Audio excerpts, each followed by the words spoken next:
story, trying to solve it, be the hero. Look, I'm tired. You have a brain. How might you think this might play out? I have some ideas, but before I share them, how do you, in a best case scenario, what do you think What does it look like to you? What does it look like to you? Well, I have an extra $20,000. Oh, really? They didn't tell you that before. You didn't tell me you had extra $20,000 and you want mine bridging the gap on the appraisal. But if we never solicit the client, they will allow you to do all the heavy lifting, right? Call your lender. How might you see this playing out? Well, we could do X, Y, and Z. Call your friends, your peers in this room. Call Brad. To have a filter, I would sometimes send a scenario through 2-3 people. I have a group text that I'm a member of with a lot of brilliant minds on there. Drop it in there, see what comes back. Don't be limited to your own perspective. A lot of people do Rawls group, Facebook, everybody on that, and you can get answers and ideas, and I find a lot of information there that I didn't even know. So I'm going to use the last 20 minutes of class to really get into the nuts and bolts. Now that we have just kind of a first, I got this problem. Let me think. Okay, am I thinking impossibility? Okay, let me bring my emotions down. Who's around me? Okay, let me keep in mind the co-op. Because you could buy yourself time if you could just keep them calm. And if you can help them keep their client calm, you can buy time to come up with a solution, right? And then take your solutions after you've solicited and then throw them through a filter. So I'm going to start it off with one outside the box solution that I use. I think Cynthia used Randy's. That was a good one. Becky did something brilliant this weekend. I just happened to be here hustling in the car. Oh. So I'm going to have her share what she did on a deal. So I had a client who was buying, and the price point matters because the higher the price point, the more solutions we tend to want to come up with. Can I be honest? All right, so I had a client buying a house over in Serenbe. Purchase price $785. Good for you. Appraisal came in at like $790. Nothing exciting. I'm just happy to appraise, right? Yeah. Well, the lender comes back and says the buyer doesn't qualify. I was like, It's alignment right here, right? Alignment. I said, this is impossible because you sent me a pre-approval letter. Yeah. So I don't understand how we're having this conversation. And so he's like, well, the taxes on this property is like $19,000 on a $700,000 home. And I didn't factor in for $19,000 taxes. This is highly unusual. And so I said, well, maybe he looked at the wrong house. Because I'm having a real hard time right here, like emotionally, right? Because my clients are have moved out of their house. They moved out of their house and they put renters in it, and they're in this temporary housing. And so I'm like, oh God. I look on the tax record. First thing I do is I look on the tax record and I see that, oh shit, they really are $19,000. And so I call the agent and I say, hey, by the way, did you know that the taxes on this house, they've appraised this house for like 1.4 or something like that. Did they appeal? They didn't. Oh, these people had tons of money. Tons. Work for Oprah, tons of money. So they just paying the taxes. They're just paying $20,000 taxes every year. And so I said, did you know that the taxes on this property was high? He said, yeah, I noticed they were a little high. I said, they're like double. They're like more than double. And I said, I mean, my clients are well qualified, and yet I think you might have a problem selling this house with these taxes.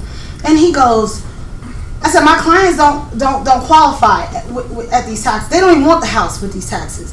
And so he goes, well, we missed the deadline to appeal. I said, yeah, we got to close in 2 weeks. We don't have time for an appeal.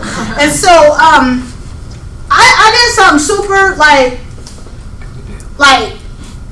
I called the county tax assessor and I talked to the appraiser. I talked to the full county appraiser and I said, ma'am, you probably can't help me, but I'm desperate right now. So I have a situation that I think that was just a huge error. I don't know if it was a slip of the wrist or transposed numbers, but there's a property over in Serenbe where the taxes are like $19,000. I have a family getting ready to move, and she doesn't qualify. Quite frankly, I'm not sure if they will get many buyers that will qualify with these taxes is high. And so she says, well, hold on, let me look at first of all, can we just shout out to people not doing their job properly and accidentally put me in the voicemail of the Fulton County appraiser, and she picked up the phone. And I couldn't believe it. I was like, what'd you send her? I sent her some TIF treats. Yeah. And her father, I later went to, let me just tell you, she said, well, I said, I have a valid third-party appraisal by a lender that I can send you right now. She said, well, send it to me. I sent her that appraisal. She changed the taxes that day and sent me a letter that day. Wow. And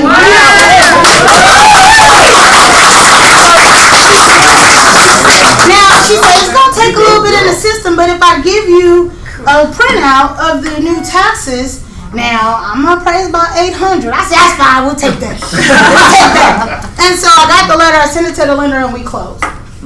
Okay. So, but the way I languaged it to the co-op, I let the co-op take all the credit for it. Because what we needed was a little bit of time. Because we didn't know, the lender didn't know if that letter was going to suffice with the underwriter. Right. Right? Right. So that he's like, well, send me over the letter. I think I should be able to get that worked out, but the underwriter may want to see it reflected on the website. So what did I need? I needed what? Time. So I called the co-op. I said, listen, I got some good news and I need a favor. I said, well, what's the good news? I said, I got the taxes reassessed. He was like, stop lying. I was like, no, I got proof. He's like, send it. I said, no. I need a favor first. I need all my contingencies extended. I need that extra 0.5% that your client wasn't paying. This 2.5% you thought you were paying me? No. I need all 3%. He's like, okay. They agreed to everything, and then we got it closed. But who would have thought to call the county tax appraiser to get is that typical? No. That's completely unreasonable in the realm of what's possible, right? But don't be afraid to make the call. This is amazing, guys. That's just, I never even Right? And then nurture that relationship. Right? Yeah. I ain't gonna tell you her name. Yeah. Yeah, just know she get birthday calls and anniversary calls. Yeah. So, okay, yes. How much did the taxes come down? Just out of curiosity. They came down to, I want to say like 9,000. 8 or 9. Yeah. They'll adjust once they get in there and get their homestead exemption. Yeah, and then she filed homestead exemption. Right. And their Yeah, work they like came that. down drastically. Yeah. Drastically. 2020, right back up. Yeah. Hey, we got in there. Let's go. Becky, can you talk about? Come up. Stand up. Stand up. Stand up. Becky got a multiple offer. Her buyer is in a multiple offer situation. Stand up. And she was able to get her buyer. She was able to get her buyer an accepted contract, and her buyer had a contingency. Whoa. So I've had a lot of contingencies this year. All my sellers have to sell in order to buy, and we pulled out all the stops on this particular house because the buyer really wanted the house. So we went old school, waived our due diligence, did our right to request repairs, and our contingency actually runs until July 10th when we actually sell on the other house, and all of our contingencies have not expired on the sale of the house at this point in time. There was 4 other offers. All the offers were above list price. All the other buyers were 20% down as well. So we waived our financing contingency on our buy side, and we shortened our appraisal contingency down to 14 days as well. And when the agent called, because she thought our contingency only ran until June 10th and they would be fine with that, realizing that it was actually July 10th per the contract, they had doubts. So in that moment, what we did was, on our sales side, we asked for 2.5% of earnest money. And on the buy side, we gave 1.5% in earnest money. So what I proposed to the other agent was that the contingency on the sale of the house would expire for the financing in a week, which is still within our right to request repairs period. So we offered the earnest money from the sale of the house so that her clients would feel protected, that they would get something in the event something went wrong. So it wouldn't cost my buyer, like she would still have some of the earnest money, but then she could give at least half the earnest money so that it would be a net loss for my client and it would still be a gain for the seller. So they still had the opportunity to get earnest money if something went wrong. Wow. So we've done that, like proposed it, but what's interesting is none of the agents have actually taken the earnest money. Like in the contract, they've never countered back and stipulated that X amount of earnest money would be non-refundable, but it's been enough for the agent to take our offer. So if something did go wrong, my client would still get 100% of her earnest money on her sale, and that seller would get nothing. But it was enough for the agent to feel confident for them to choose our offer over the other ones as Did well. you guys follow what she just said? Okay, in layman's terms, Can you put let's up a say, good dime? yeah, here, why don't we do No, this? that's okay. So, Well, we'll do, just because it's important that they get It's this. just how So, the agent felt about here's Becky's buyer, they, right? your buyer still ended up with no risk on it? You guys see this? Here's Becky's buyer. So let's say Listing agent didn't count. my client is selling a house and we got 2.5 times earnest money. So we got $6,000 in earnest money on the sale side. Yeah. It's $6,000. So when she went to go buy, she gave $3,500 in earnest money to the next person. Okay? And so that earnest money is 100% refundable because we have a contingency in the event we don't sell. So she was not at risk. So my proposal to the other agent is, if our sale doesn't go through, we will give you the $3,500 in earnest money. Remove the contingency, basically. No, well, in some ways, yes. The finance contingency. Not to 6,000. No. And I didn't give the $6,000 because I got more on my sale than I was offering on my buy side.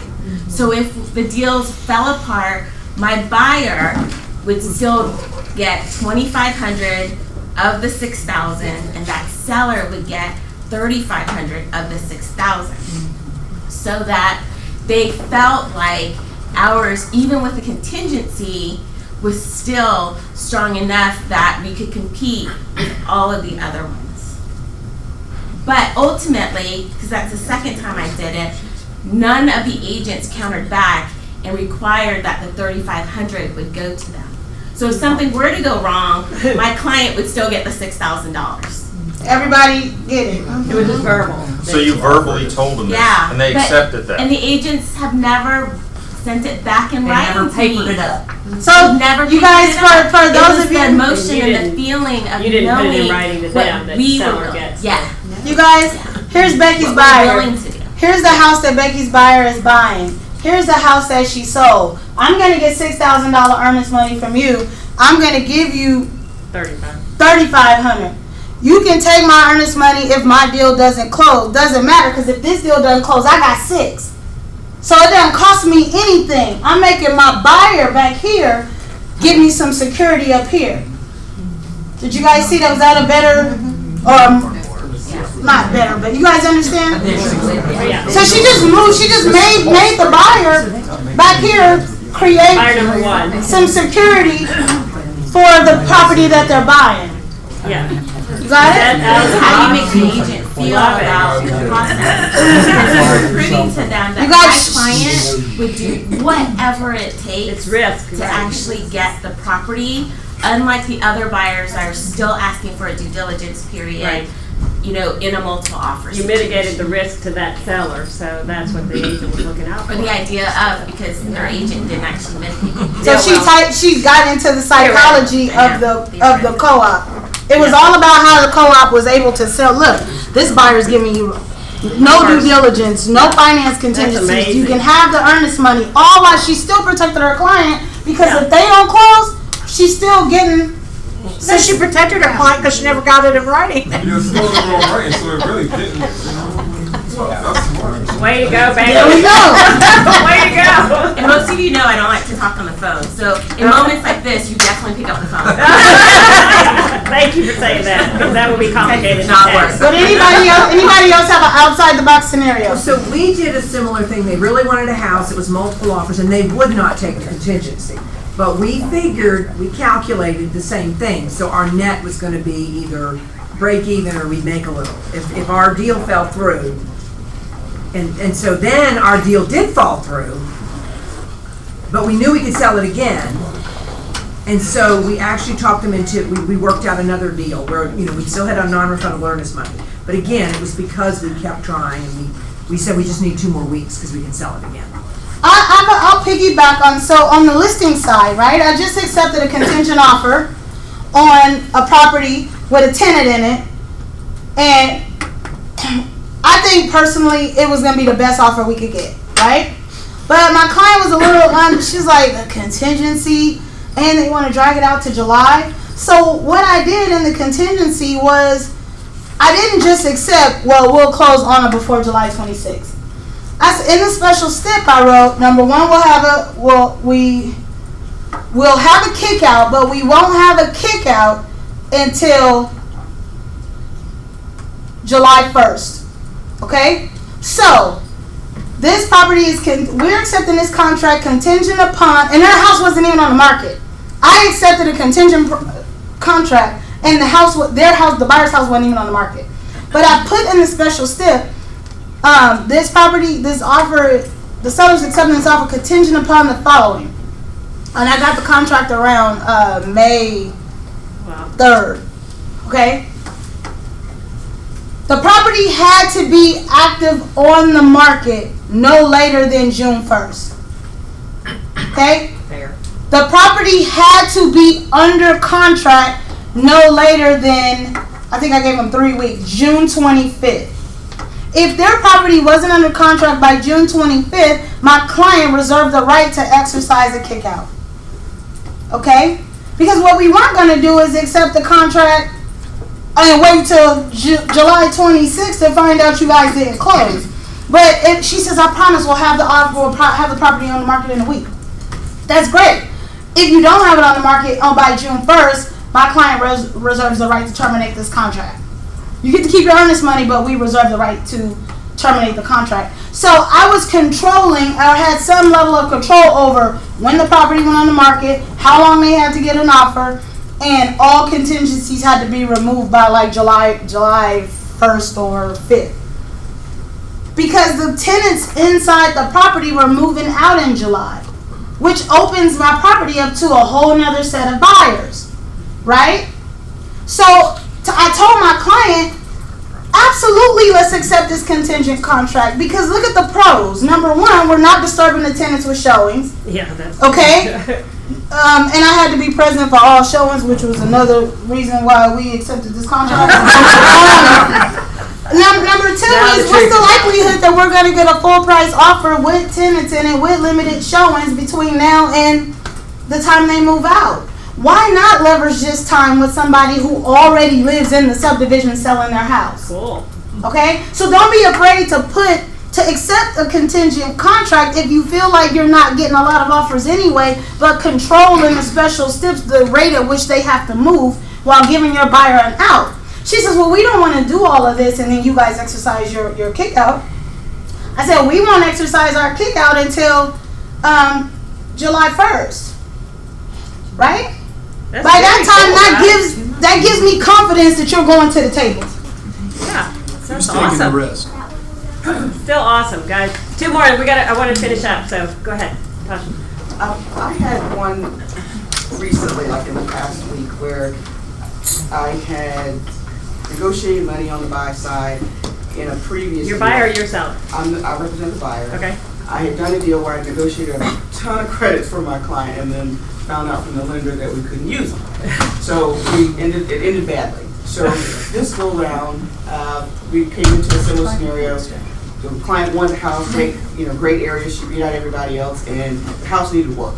So I went ahead and prepped her. So it was important to go back about expectations. I'm like, look, this is where we might end up being.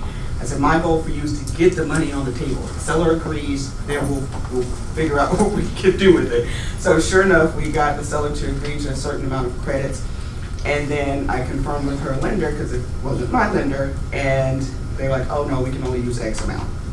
So we have a temporary occupancy agreement, and we agreed to get that money as rent, so that she's not leaving any money on the table. There's no, trusting that they're gonna write a check afterwards. So she was like, but they're only gonna be in there a few days. I said, it's a mutual agreement about how much the rent Yeah, is. the rent was expensive though. So we were able to preserve that money Should have been in order. Yeah, still stay within the lender guidelines. that's awesome. That is an outside the box. That's awesome. Yeah, Very that's good. great. Hey, yeah, always check with the lender what money you can use. If you're representing the buyer, you should always write a love letter. And that is, I like it, I yeah. say that, and Right. make sure, recently I had, like last week, I had a buyer that I knew the on-site agent wasn't telling the seller, who was a builder, all of the if, ands, or buts. So I sat down and wrote a letter, and we got the deal accepted. They countered, we countered, we went back and forth, and that's when I said, here's a proposal. I never called it a counteroffer. I never did anything. Do you know who this buyer is? And just said, this is a reload. This is the company that's he good to do. represents. Blah, blah, blah, blah, blah. He loves his house. And I stuck in a couple of things like curtains and curtain rods and whatever, because it was a model. And we got back an offer saying we've accepted the deal. Yeah. And Here's- sometimes you have to attach those letters in the whole PDF that you're sending over if you have, Yeah. If you've got so that you a have normal concerns, seller. but things are not getting communicated the way you're communicating them, just put it in written But we didn't format. have, we didn't have that luxury. We had a builder that was just thinking dollars and cents, dollars But you and sent the cents. letter, she had to present it. Did you guys catch what Cynthia just said? The letter was attached to the PDF, not a separate attachment, because oftentimes the on-site agent don't want to, they won't forward a love letter to the builder Yeah. or to the seller. But if it's attached to the, A lot of times the seller says that the on-site is gonna write the offer, and you have no opportunity to write that letter. And Right. we waited till we had like 2 or 3 counters, and I was just like, let's just do a proposal, instead of a quote-unquote counter. But it's still And a we would just, try. it was a counter. Great, guys. I hope this was all getting your thought juices going, and that there are solutions that maybe you don't personally know. Like I didn't know those solutions that Amisha and Becky did. I hope to implement them. But guess who I'll call when I start to implement them if I'm confused? I'll call one of them. So, yeah, because they're way above my pay grade. So we need to mastermind through some of those things occasionally. We don't have to walk around knowing everything ourselves, right? That's why the brilliance factor of who you surround yourself with is so important. Stacy, real quick. Yeah. In my passion planner this week, you are the average of the 5 people you spend the That most was- time with. Jim Thank Ryan. you. That's what I was trying to remember, that you are Yes, the Jim Ryan. and that's also income too. Do you know that? Yeah. All right, hey, come on! Thanks for bringing breakfast. Woo, guys! We love you. We love you. We have energy from breakfast, right? Awesome. Yes, everybody's There's some back there ready. still if you want it when you leave. Awesome. Well, just before I get started, if you didn't drop your card in the bag, we're going to do a little giveaway for Cold Stone Creamery in this Nice. hot weather. So, yeah. So for those of you who do not know me, I'm Tricia with Residential Inspector of America, and our company has been in business for over 30 years, and we have surpassed 100,000 inspections. So we've seen a thing or two in our day, and solutions are what we offer. We totally believe in solutions beyond the inspection. So we have a lot of offerings that we provide. Warranties are a big one. They're not guarantees, but they are warranties. The one I'm going to talk about today is the flyer that is the little billboard on your desks. And how many of you will have a sale this year that will involve a roof? I only see like 3 hands going up. What's up with the rest of those? So anyway, we offer the 5-year roof leak warranty on the roofs. And that can be any age or type of roof. And it extends out 5 years from time of inspection. And we do get a lot of claims for these. And it's a pretty seamless process. You're more than welcome to contact me If your client contacts you for the handoff, I will make sure it's delegated appropriately and everything goes smooth for you. It's up to $3,000 worth of coverage. So, yeah, it's just there for you, and it is a solution beyond the inspection. Yay, So we need that. that's what RIA kind of tries to Thank bring you. to you all. Yep, and thank you for having us as a preferred Thank you so vendor. much. It's good You to wanna see draw? all of you. Yes, I will draw. If you would Yay. like to do the honors for me. Drum roll. Can I give you a shout out? Question on that, on the roof leak, so Oh, yes. it's a roof leak that was not uncovered in the inspection, it's a new roof leak? Great point. And is it a roof that was not listed as, nearing the end of its roof life or anything Yeah. like this? Well, yes, that's interesting. Yes, So like yes, definitely end of life type of thing. Sounds like we're medical doctors, but no, Yes. we are not. So that's great. There's 2 points to that question. So one is pre-existing. Everybody knows with warranty that there's a pre-existing that kind of belts it out from having coverage. But the neat thing is if it's fixed and you have your repair receipt, moving forward, if that shows its ugly head again, it will have coverage. So if it's a problem that just seems to resurface, but if it was repaired and fixed, if you keep the receipt, moving forward, it will have the coverage. And 2, the inspector, just got a few calls yesterday just from different agents. If it's not noted on the inspection report by us, we know it's old, it's there. And as you heard me say, it doesn't matter the age of the roof. If the inspector doesn't point out that there is a problem, a specific problem, if it's just an old roof, you're okay. It's going to have the coverage. It's going to have the claim coverage on this 5-year roof leak warranty. So age does not matter. It's just if he writes up a pre-existing, so to speak, then that would need to be repaired before it could be future, Yeah, have that future makes coverage. sense. So hopefully that helps you. Awesome question. Thank you. I want to give you a shout out because Yes, you love were it. on vacation. We did a home inspection with you. It came with high radon, and I wasn't sure about it. You had the owner of the company call me so I I did. could explain it to my client. Yes, I did. And you guys went the step above to make sure we Thank all you. understood. So I was thank sitting you. on the beach when you're Yep. I keep my phone handy. I do not sleep with my phone, but I keep it handy. And it came through when I was on the beach, and I delegated and started sending it through so you wouldn't have a stopping point and you could keep moving forward. Appreciate Fantastic. that. Thank you. so much. Thank you. Awesome. And our winner is Karen Johnson. Coldstone Creamery. So thank you guys. Good to see you. Renee Dillon, Janet, come up. Woo! I like seeing you. I like seeing Renee at her office. Yes. Right, yeah. Good Saw you morning. last week. I know. Were you? Busy week last week, Renee? Yes, it was. It was Say very who you are. Does busy. everybody know who Renee is? I'm big into knowing who we all are. I'm Renee Dillon. I'm one of the owners of Ganic PC, and I also manage our Ashford Dunwoody office. I'm pointing like Yeah, like we in the right direction. It's right near here. So yes, we were really busy at the end of the month, and it looks like it is going to be a ridiculously busy June, which is fantastic. So everyone Remind give us us that not everybody that you close on days that are not the end of the month. We do close on other days. And last week, I appreciated people that closed on Tuesday, Wednesday, and Thursday. It spread things out for everyone, which was great. But today, my tip is going to be to tell everyone, make sure your clients know what time the closing is. Particularly your sellers. I've noticed a lot of sellers showing up late to closings. Their agents give them the impression that they don't need to be there right away. Oftentimes, 80% of our loans, we have to send some funding docs over to the lender to review, and those include things that the seller needs to sign. So if the seller is showing up late to closing, it's delaying our funding and delaying everyone getting out of there. Make sure your buyers also know what time closing is. I think on Friday, I had one closing where everyone showed up on time. That was ours. Did you close on the last day? Yeah, You we didn't. reserved 2 spots for us. Were your people there? Or I think your sellers were there. No, Randy did Were they there? Yeah. Oh, okay, then I had 2 closings. Yeah. I had a cash buyer that showed up 45 minutes late. Oh, no. And then almost everyone else showed up like that day too.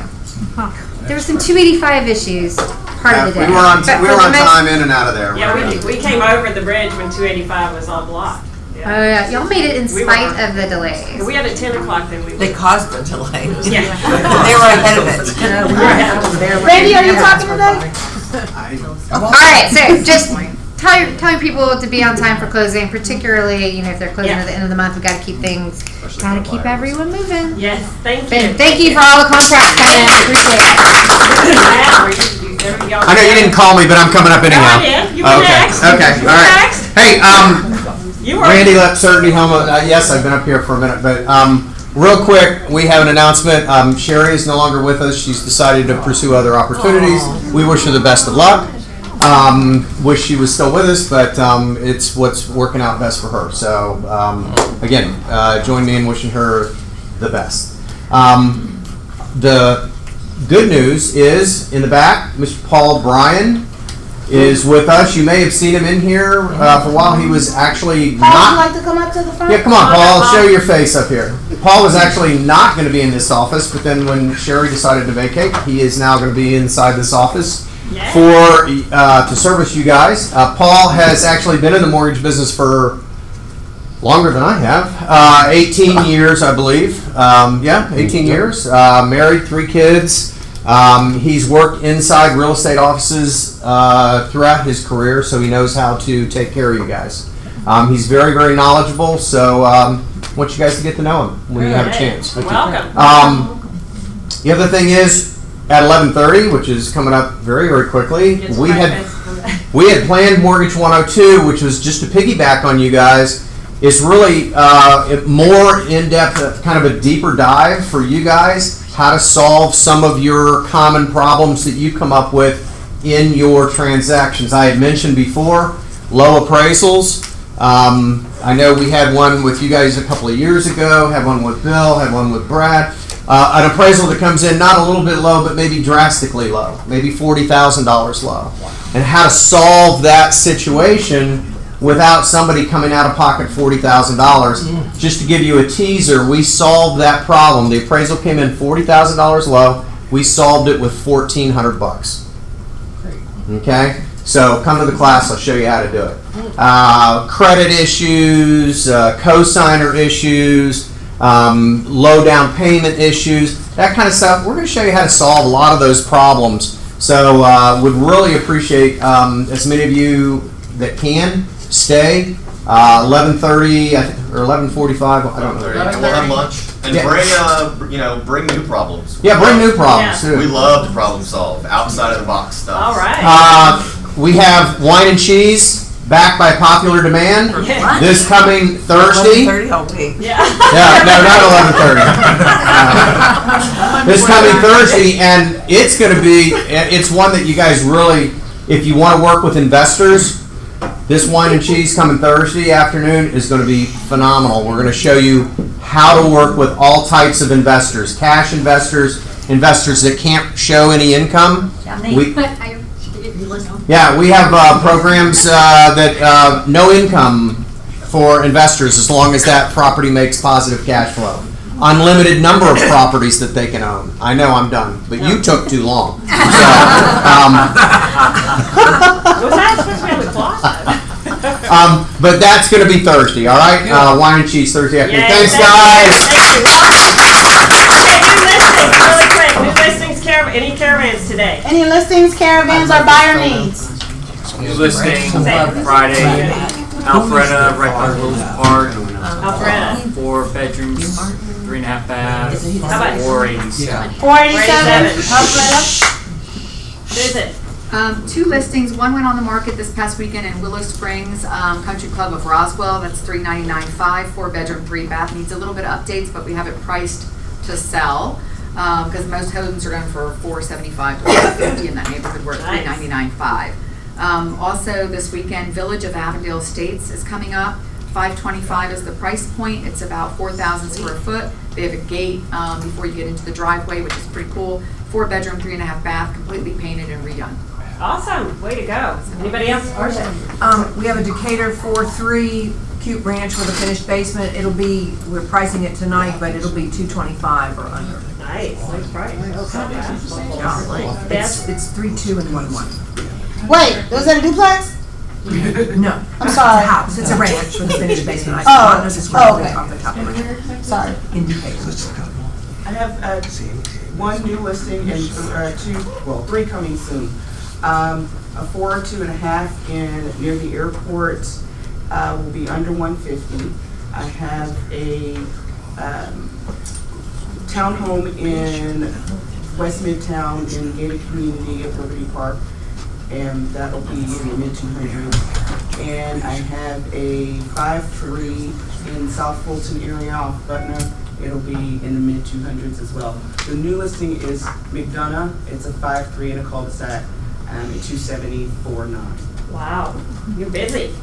Anybody else? We're going, yeah. I do. We have 2 listings we want to make sure you're aware of. We've got an incredible ranch in the Mountain Park area of Roswell, 485, 4 bedrooms, privately located, 2 bedrooms on either side of the house, living space in between, garden backyard, high ceilings. It is just beautiful, unfinished basement below, 485. And then we have a gorgeous listing in Cumming. It is a 5-bedroom, 3 full bath. It's got a full bedroom and bath on the main, so if you ever get hurt or your family moves in, you're ready. As well as big backyard, fenced in, multimedia on the front, craftsman look, gorgeous. And one of my favorite things is a humongous master. The master is so large you could actually entertain in there. Should that be your thing? Big bathroom, sitting area, so much to offer. And that is offered at $325. So 15 minutes or less to everything you ever want to see. So come see us if you have any questions at all. And I have one in Canton coming up for $525, so just see me. Actually, we go all over, don't we? Yeah, Falls of Cherokee. Anyone having anything coming up in the Parkview, Gwinnett County Parkview on a basement up to $350. That's right, awesome. Anybody else? We got to head out. You got the caravans today? Were there any caravans? Okay. Check the FMLS for caravans if you're going on caravan, but I would encourage you to stay and get trained and learn about the mortgage solutions. Did you have any? Trivia question, who's the guy? Oh, here, you got to take it away. I have no idea who the guy is. It's the Brad. rat. This is Brad in his younger days. Maybe. No idea who it is. It's not Peter Wofford, and it's not Joey Bishop. Joey Bishop. No. No. No. Anyway, y'all can decide on that in the next 7 days. June 11th, Shark Fest man. Jake, come on. Give it money. I'll be dressed. All men Maybe not. dressed to the nines.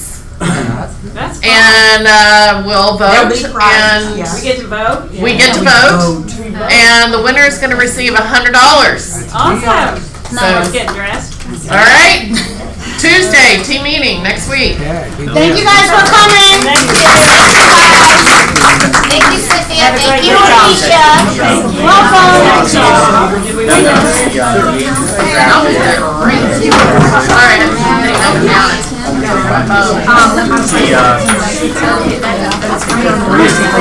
One is